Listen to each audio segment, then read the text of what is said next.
سعد اللہ صاحب شورش کاشمیری کا نام تو آپ نے سنا ہوگا. ان کا ایک کلام سنانا ہے.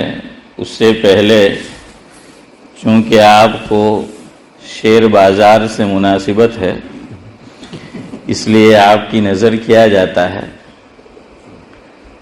شاعر کہتا ہے شورش نے ویسی ہی بات کہی ہے، یہ سنو گے تو شورش کے کلام کی قدر ہوگی. کلام ایسا سنا ہوگا اکثر تم نے، کلام ایسا سنا ہوگا اکثر تم نے، سنا آج اور دل میں کل اترا ہے.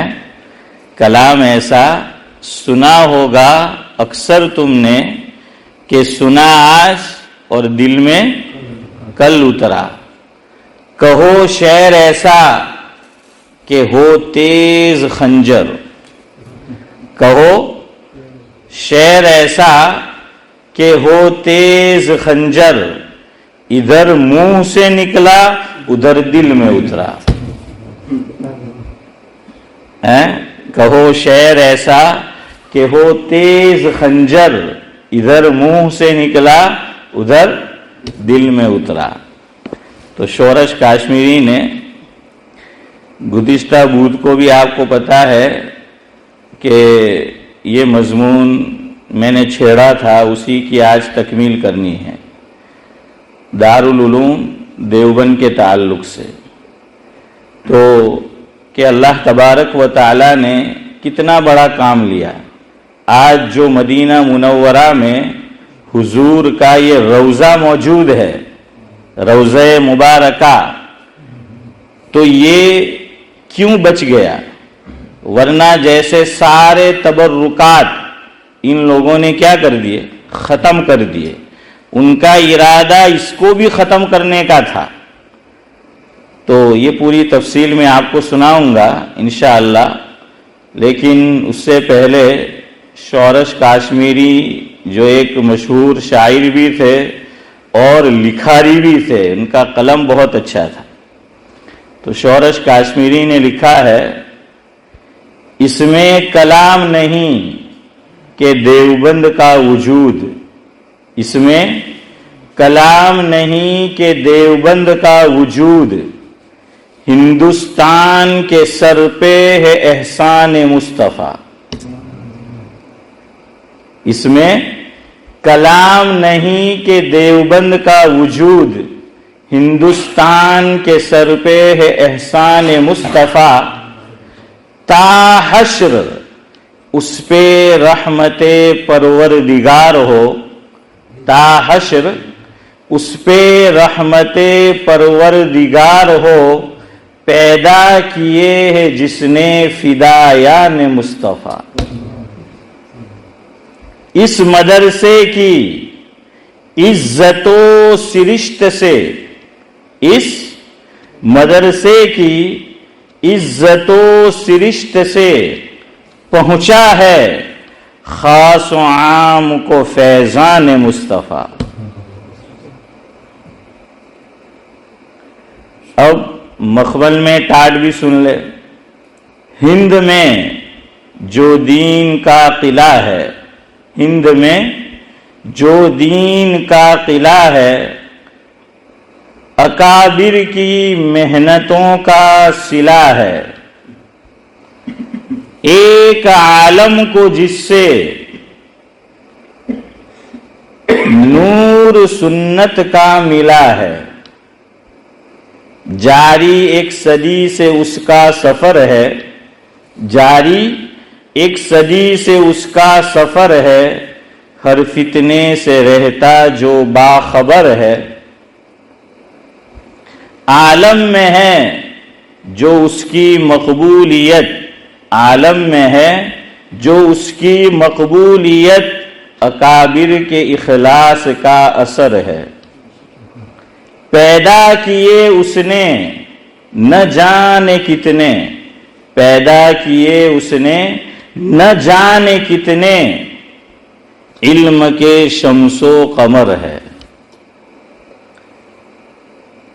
یہ گلشن سدا مہکتا رہے، یہ گلشن سدا مہکتا رہے، دعا سلام کی یہی ہر شام و سحر ہے۔ بہرحال سلطان ابن سعود جب وہ قابض ہو گئے حجاز پر، تو انہوں نے کیا کیا، جتنے تبرکات تھے ان تمام کو ایک ایک کر کے ختم کرنا شروع کیا۔ اب آگے انہوں نے یہ سوچا کہ آپ صلی اللہ علیہ وسلم کا جو روضہ مبارکہ ہے اس کو بھی گرا دیا جائے، یعنی قبر کو نہیں، اوپر جو جو گنبد بنا ہوا ہے، گنبد خضرہ جس کو کہتے ہیں، تو انہوں نے سوچا کہ اس کو بھی گرا دیا جائے۔ لیکن ہوا یہ کہ جیسے انہوں نے ایک ایک کر کے تبرکات کو جاوید بھائی ختم کرنا شروع کیا تو دنیا میں شور مچنے لگا، مسلمان پریشان بھی ہوئے، بے چین بھی ہوئے اور ناراض بھی ہوئے کہ یہ کیا بات، اتنے سالوں سے ان چیزوں کو چھیڑا نہیں گیا تھا، یہ جیسے تھی ویسی ہی تھی، تو اب اس کی کیا ضرورت ہے؟ اور عالم میں ایک شور ہو، لوگوں میں پریشانی ہو، بے چینی ہو ایمان والوں میں، تو اس کے کرنے کی کوئی ضرورت نہیں تھی اور نہیں ہے۔ لیکن بہرحال جتنا ڈیمیج اس سے پہلے ان کو کرنا تھا وہ تو حسن بھائی وہ کر چکے تھے، لیکن گنبد خضرہ کو ابھی انہوں نے اس پہ ہاتھ نہیں ڈالا تھا، اور دھیرے دھیرے دنیا میں یہ بات پھیلتی گئی، عام ہوتی گئی، اور سلطان تک بھی یہ بات پہنچی کہ مسلمان اس عمل سے ناراض ہے، دنیا بھر کے مسلمان ناراض ہے، اور خاص کر کے اہل ہند کہ یہ بہت زیادہ ناراض ہے۔ تو سلطان ابن سعود، اس وقت وہ سلطان تھے، جب یہ کام ہوا تو انہوں نے کیا کیا، ایک اجلاس بلایا، اور اس اجلاس کے اندر انڈیا سے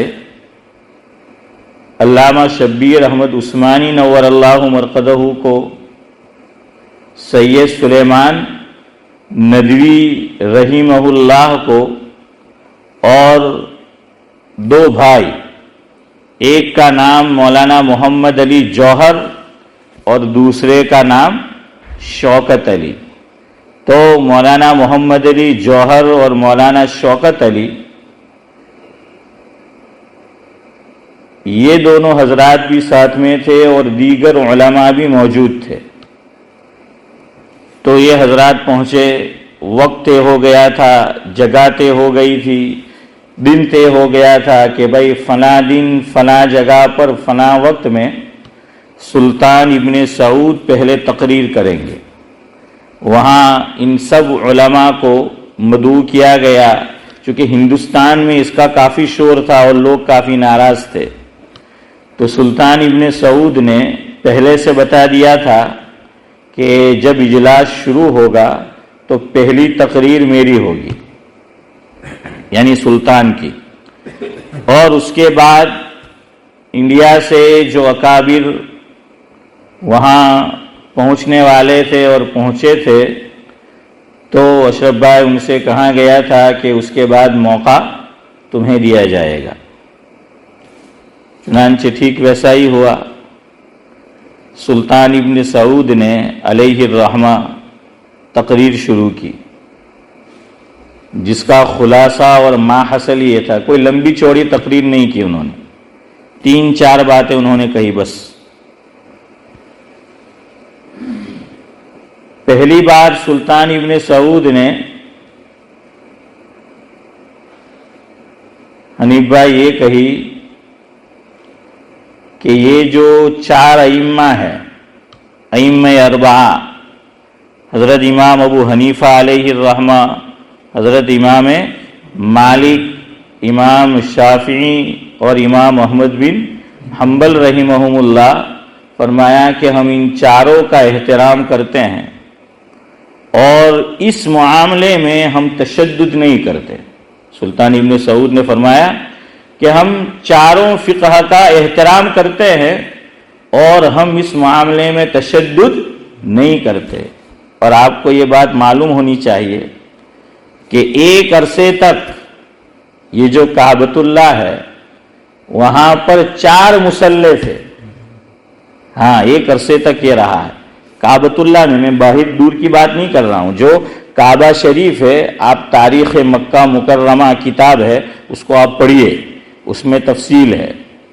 تو وہاں 4 مصلے تھے، جیسے وہاں پر آپ نے سنا ہوگا 4 کونے ہیں، ایک ہے رکن یمانی، ایک ہے رکن عراقی اور رکن شامی اور حجر اسود، یہ 4 کونے ہیں وہاں پر۔ تو ٹھیک اسی طرح یوسف بھائی کیا تھے، وہاں پر 4 مصلے تھے اور 4 مصلے میں 5 نماز وہ جو امام کے ماننے والے تھے وہ اور دوسرے حضرات بھی شامل ہونا چاہے تو وہ بھی ہو سکتے تھے، لیکن امام انہی کا ہوتا تھا۔ جیسے حنفی المسلک مصلی ہے تو وہاں پر جو امامت کراتے تھے وہ کون ہوتا تھا؟ امام جو ہوتا تھا حنفی المسلک ہوتا تھا۔ شافعی کا جو مصلی ہے تو وہاں پر جو امام ہوتا تھا تو وہ امام شافعی کے مسلک پہ چلنے والا ہوتا تھا، اور چودھری صاحب اسی طرح امام مالک علیہ الرحمہ کے مسلک پر جو چلنے والا ہوتا تو ان کا امام تھا، اور یہی حال امام محمد بن حنبل کا تھا، اور اسی طرح الگ الگ وقت پہ نماز ہوتی تھی، کیونکہ ویسے بھی وقت میں فرق ہے۔ حضرت امام شافعی علیہ الرحمہ کے یہاں، آپ سب چپ رہی ہو، بڑے میاں کی باری ہے، ہاں کوئی بولنا مت، یہ سعد اللہ صاحب سے پوچھ رہا ہوں چونکہ وہ شافعی المسلک ہے، فجر کی نماز آپ کے یہاں کب پڑھنا افضل ہے؟ اول ٹائم تو ہے ہی، لیکن اول تو ایک دم شروع کا بھی اول ہو، لیکن آپ جواب ایسا دے کہ اس میں وہ پورا وقت آ جائے۔ کس میں؟ اندھیرے میں۔ کس میں؟ اندھیرے کے اندر۔ فجر کا ابتدائی وقت جب شروع ہوتا ہے تو اس وقت اندھیرا ہوتا ہے، اور اندھیرا آپ کو یو کے میں سمجھ میں نہیں آئے گا، یہ بھی یاد رکھو۔ اگر آپ اول وقت میں بھی گھر سے نکلے اور ابھی جو اوقات ہے چل رہے ہیں، اور ابھی جو وقت ہے حسین بھائی مغرب کا، عشاء کا اور فجر کا، ارے اس میں تو میں گھر سے نکلتا ہوں تو سوچتا ہوں کہ میں فجر پڑھانے جا رہا ہوں کہ مغرب میں جا رہا ہوں، ہے نا؟ مئی، جون اور جولائی، تو آپ جانتے ہیں کہ اس میں تو عشاء کا وقت حدیث میں جو حضور نے فرمایا اس اعتبار سے ہوتا ہی نہیں ہے۔ اس ملک میں 2.5 مہینہ تو عشاء کا وقت ہوتا ہی نہیں ہے جیسا ہونا چاہیے، اور یہ بات میں آپ کو سمجھا چکا ہوں 1 سے زائد مرتبہ کہ پھر ہم کیوں پڑھتے ہیں۔ تو عارف بھائی یہ مت سمجھ لینا کہ آج سے چھٹی تمہاری ہے۔ تو بہرحال امام شافعی علیہ الرحمہ کے یہاں فجر کی نماز جو پڑھنی ہے وہ اندھیرے میں، یعنی فجر کا ابتدائی وقت شروع ہو گیا اور وہاں سے پڑھو جب تک اندھیرا رہے۔ اگر لائٹ نہ ہو، بجلی نہ ہو، تو آدمی اگر آمنے سامنے ہو، ایک ادھر سے آ رہا ہے ایک ادھر جا رہا ہے، تو ایک دوسرے کو پہچان نہیں پائے گا، وہ اتنا اندھیرا ہوتا ہے۔ اگر لائٹ بالکل نہ ہو تو آپ کو یہ بات سمجھ میں آئے گی۔ اور امام ابو حنیفہ علیہ الرحمہ کے یہاں فجر کی نماز کا بہتر وقت یہ ہے کہ اتنا اجالا ہو جاوے کہ اگر لائٹ نہ بھی ہو تو ایک ادھر جا رہا ہے اور اقبال بھائی ایک ادھر سے آ رہا ہے، تو دونوں ایک دوسرے کو دیکھ کر پہچان لے، اگر پہچانتے ہو، یا کم از کم اتنا معلوم ہو جائے کہ بھائی کوئی آدمی ادھر سے آ رہا ہے۔ تو اس وقت میں لیکن اتنی لیٹ بھی نہیں کرنی ہے امام ابو حنیفہ علیہ رحمہ کے نزدیک فجر کی جماعت کہ اگر نماز کسی وجہ سے فاسد ہو جائے تو دوبارہ نماز با جماعت اس کو پڑھ سکے، اتنا وقت ہونا چاہیے. سمجھ آیا؟ تو اس لیے ایسے وقت میں رکھو کہ اگر اللہ نہ کرے فجر کی نماز کسی وجہ سے اسماعیل بھائی فاسد ہو جائے تو اس کو پڑھ سکے. ظہر میں لے لیں، ظہر کے اندر بھی امام شافعی کے نزدیک اول وقت میں پڑھنا ہے، امام احمد بن حنبل کے نزدیک اول وقت میں، بلکہ حضرت امام احمد بن حنبل کے نزدیک تو جمعہ کی اذان جو وقت شروع ہوتا ہے اول وقت ظہر کا، اس سے پہلے بھی دے سکتے اور پڑھتے ہیں سعودی والے. خیر پھر یہ ایک مسئلہ ہے. تو وہاں پر اول وقت میں اور ہمارے یہاں دیر سے ظہر کی نماز ہوتی ہے، اور سمر میں تو ذرا اور دیر سے ہوتی ہے. عصر میں بھی یہی معاملہ ہے. عصر جب امام شافعی علیہ الرحمہ کے یہاں افضل وقت یہ ہے کہ جیسے ہی شروع ہو ایک مثل پر پڑھنی ہے، اور امام شافعی علیہ الرحمہ کے امام ابو حنیفہ رحمۃ اللہ علیہ کے نزدیک 2 مثل پر، مثلین جس کو بولتے ہیں، مثلین یعنی 2 مثل کے اوپر پڑھنی ہے. خیر بس اتنا اشارہ کافی ہے آپ کو. تو میں بتا رہا تھا کہ وہاں پر کتنے یہ تھے، 4 مصلے تھے، اور ہر امام اس کے جو امام ہے تو اس کے اعتبار سے جو بہتر وقت ہے نماز کا، تو اس وقت پر اسماعیل چچا کیا کرتے تھے؟ وہ نماز پڑھتے تھے، وہ نماز ہوتی تھی. تو یہ پریکٹیکلی بھی تھا. سلطان ابن سعود نے کہا، وہ ہوائی بات نہیں کی اس نے کہ ہم سب کا احترام کرتے ہیں، سب کو مانتے ہیں، نہیں، پریکٹیکلی بھی تھا کہ وہاں پر 4 مصلے تھے. پھر کیوں اس کو نکال دیا گیا، کیوں یہ سلسلہ ختم کر دیا گیا، تو وہ کبھی بات آئی تو آپ کو بتائیں گے انشاءاللہ کہ کیوں ختم ہوا. بہرحال سلطان ابن سعود نے پہلی بات یہ کہی. دوسری بات انہوں نے یہ کہی کہ دیکھیے، قرآن و سنت میں ہم کوئی کمپرومائز نہیں کریں گے. جو بات قرآن کریم میں آ گئی، سنت رسول صلی اللہ علیہ وسلم کے اندر آ گئی، تو حافظ صاحب کیا فرمایا کہ ہم کوئی کمپرومائز نہیں کریں گے. ٹھیک ہے، یہ 4 امام یہ ان کا احترام کرتے ہیں، یہ اہل حق میں سے ہیں، اس کو تو ہم نے برداشت کیا ہے، برداشت کریں گے، یہ تو ٹھیک ہے. لیکن قرآن و سنت کے خلاف ہم کوئی چیز برداشت نہیں کریں گے. اور اگلا جملہ ذرا تلخ انہوں نے استعمال کیا، اور وہ جملہ یہ استعمال کیا، چاہے دنیا راضی رہے ہم سے یا ناراض ہو، ہمیں کوئی پرواہ نہیں ہے.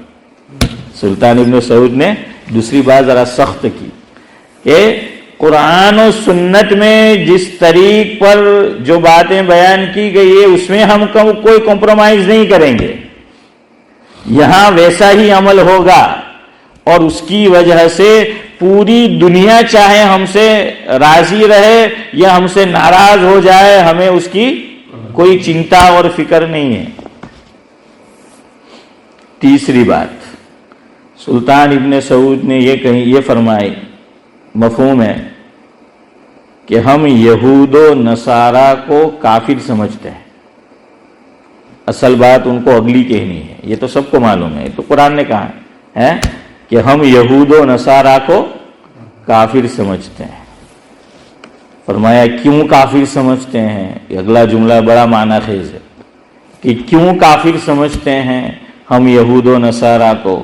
فرمایا کہ وہ شرک کرتے ہیں، اللہ تعالیٰ کے علاوہ کسی اور کو خدا مانتے ہیں، ایشور سمجھتے ہیں، گاڈ سمجھتے ہیں،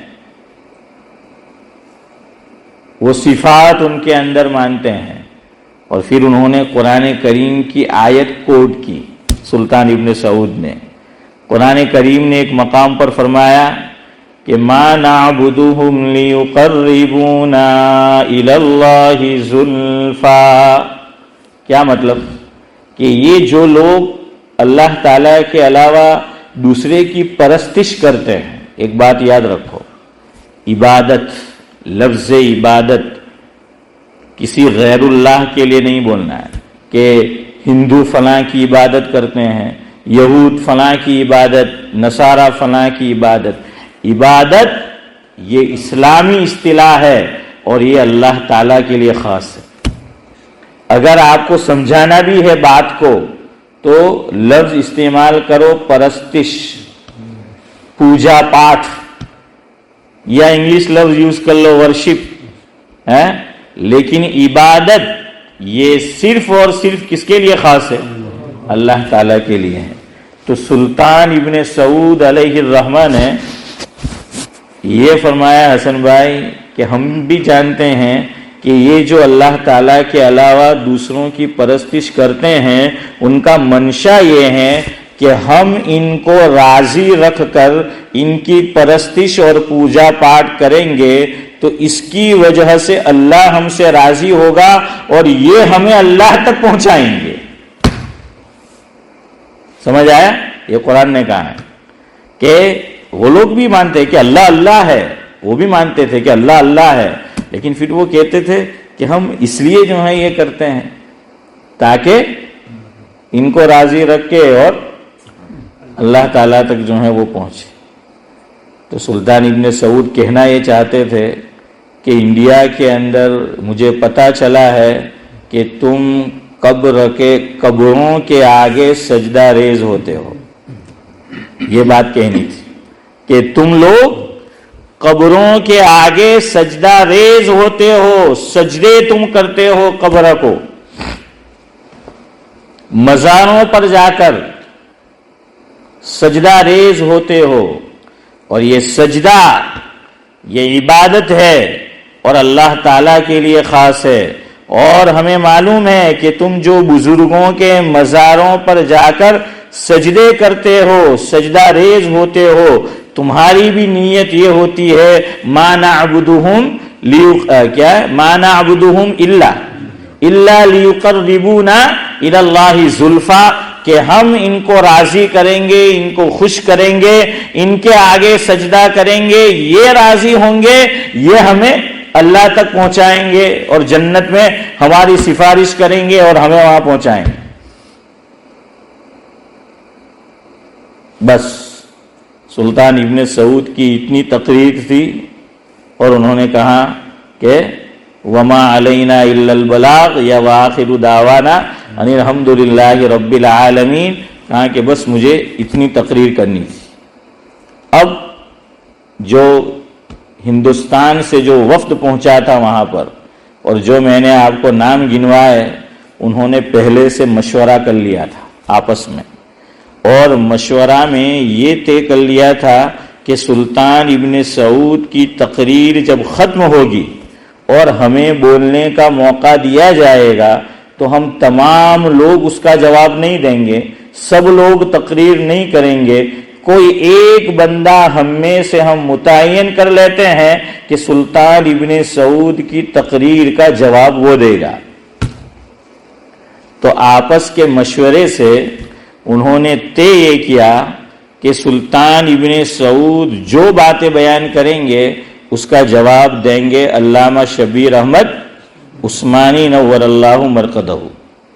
یہ ڈابھیل کے اندر بھی تشریف لائے ہمارے گجرات میں، اور ہمارے یہاں گاؤں لاجپور میں جامع مسجد برما کے چندے سے خاص طور سے وہ کر کے توتی بولتی تھی برما کی، ہے ہمارے شعیب بھائی جانتے ہیں، تو برما کے تو وہ توتی بولتی تھی وہاں پر، تو وہاں سے چندہ کر کے سرتی جامع مسجد ہے، ہمارے مولانا مرغوب احمد صاحب لاجپوری نور اللہ مرقدہ وہاں کے مفتی تھے، مفتی رنگون، تو وہ چندہ کر کے لائے تھے. پہلا جمعہ جو پڑھایا تھا وہاں پر مسجد بننے کے بعد، تعمیر کے بعد، وہ علامہ شبیر احمد عثمانی رحمۃ اللہ علیہ تھے، اور انہوں نے تقریر فرمائے تھے ہمارے گاؤں میں.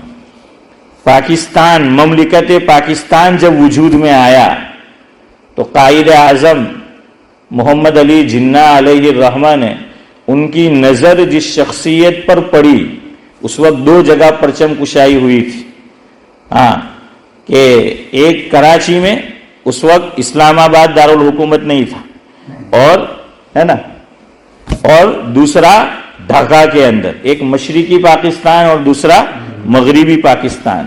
تو محمد علی جناح علیہ الرحمہ نے خود پرچم کشائی نہیں کی، بلکہ علامہ شبیر احمد عثمانی علیہ الرحمہ بڑے ذہین و فطین شخص تھے، تو ان سے پہلا پرچم یہ لہرایا تھا.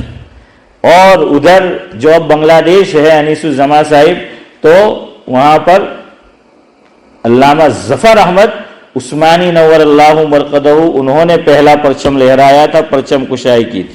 تو علامہ شبیر احمد عثمانی نور اللہ مرقدہ نے اب تقریر شروع کی. لیکن میں علامہ شبیر احمد عثمانی کی تقریر شروع کروں، یعنی اپنی تقریر، کہ ان کا مفہوم، تو وقت تو اجازت نہیں دیتا، کہ وقت تو جو ہے وہ ہو گیا ہے. چلے بہرحال 4-5 منٹ آپ کی لے لیتا ہوں، 35 تک ختم کرتا ہوں، کچھ اشارہ کر دوں. اب دیکھیے اللہ تعالیٰ نے ہمارے اکابر کو کیسے علوم سے نوازا تھا، زبردست بہترین دفاع کیا اور قرآن و سنت سے دفاع کیا. اور باتیں ایسی بیان کی کہ سلطان ابن سعود کے کانوں سے گزر کر دماغ میں اور دماغ سے ہو کر دل میں گھر کر گئی. اور سلطان ابن سعود نے، دیکھیے عرب میں ایک خوبی ہے، عربوں میں جو واقعی عرب ہوگا تو اگر اللہ نے آپ کو کمال دیا ہے وہ تسلیم کرے گا. عرب وہ تسلیم کرے گا، ویسے بھی وہ آپ کو شیخ بولے گا. نہ اپنا لوگ کو تھی تو مولانا بھی نہیں ہے، مولوی ہے. یوسف بھائی مولوی بولوانا اندازہ جو بٹلا ہے. اور بعض تو اسے دیکھیں ملا، یہ ملا جس پیرائے میں اور انداز میں بولا جاتا ہے تو الفاظ میں رس گلہ نہیں ہوتا، لہجے میں رس گلہ نہیں ہوتا، تو اس طریقے سے اس کو بولا جاتا ہے. لیکن شیخ عرب کو اللہ نے یہ صفت دی عربوں کو کہ وہ مان لیتے ہیں، جو ان کو ماننا ہے وہ مان لیتے. دوسری بات، عربوں میں ایک خوبی رکھی ہے اللہ تعالیٰ نے، اس لیے علماء نے اس پہ بحث کی ہے کہ اللہ رب العزت نے نبی کریم صلی اللہ علیہ وسلم کو عربوں میں کیوں مبعوث فرمایا، مکہ مکرمہ میں ہی کیوں مبعوث فرمایا. اس میں بھی چاہتے تو ہجرت گاہ مدینہ شریف کی وہیں پیدا کرتے حضور کو، وہاں حضور کی ولادت ہوتی، لیکن مکہ میں کیوں؟ تو اس کا جواب دیا ہے اور عقل تسلیم کرتی ہے. فرمایا مکہ والوں میں جو عرب تھے ان میں منافقت نہیں تھی. ماننا ہے مان لیں گے، کہنا ہے تمہارے منہ پہ کہہ دیں گے، نہیں ماننا ہے نہیں مانیں گے.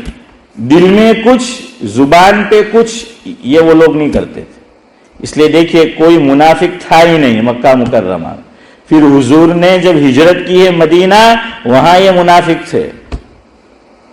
تو یہ تھا ان کے اندر کہ ساتھ دیں گے تو ڈٹ کر ساتھ دیں گے، 9 مئی کے بعد بھی کھڑے رہیں گے، روزانہ نئی کانفرنس نہیں کریں گے. شعیب بھائی سمجھ رہے؟ ہاں، کہ دیں گے تو پورا جو ہے وہ ساتھ دیں گے. وہی رٹی رٹائی تقریر نہیں کریں گے کہ پوچھنا پڑے رپورٹر کو کہ اسپیلنگ میں بھی کوئی چینجز نہیں ہے. تو خیر بہرحال یہ تھا. اس لیے اللہ رب العزت نے مبعوث فرمایا کہ جو ایمان لائیں گے ڈٹ جائیں گے. ہاں، چاہے تپتی ہوئی ریت پر ان کو لٹایا جائے، اور نہیں ماننا ہے نہیں مانیں گے.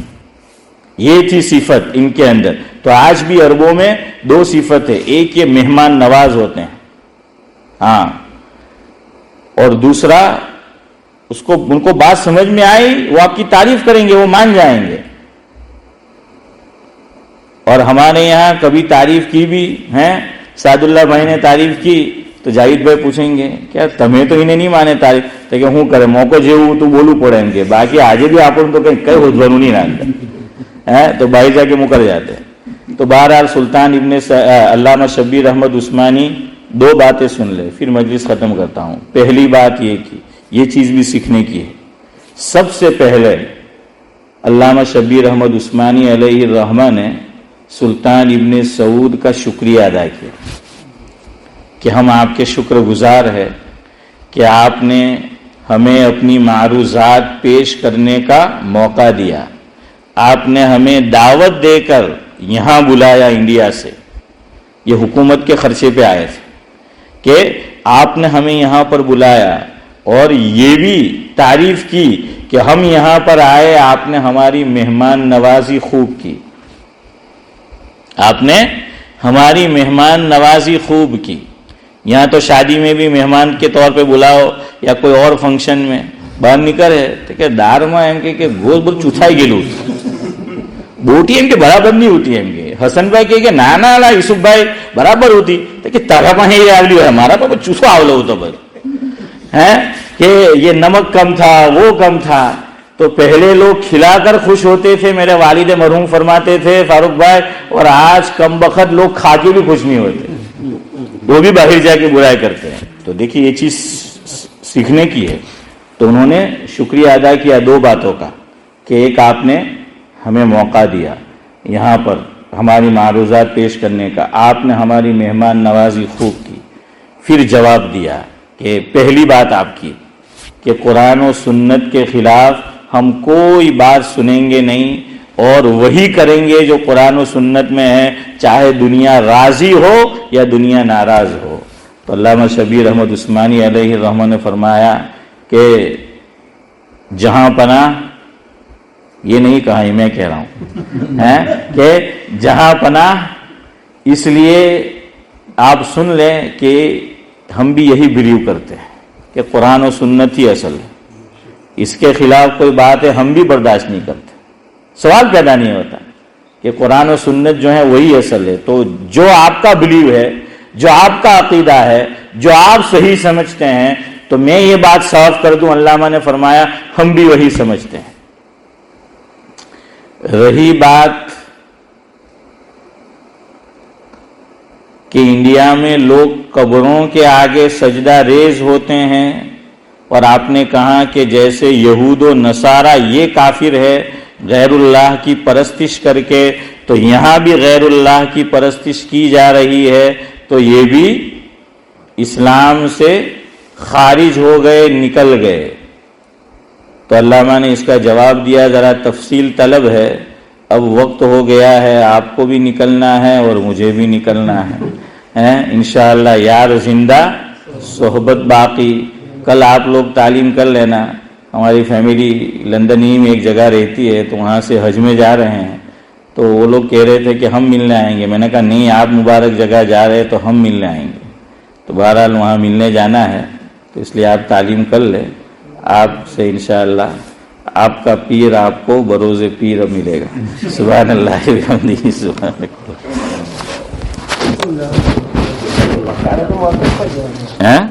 اللہ۔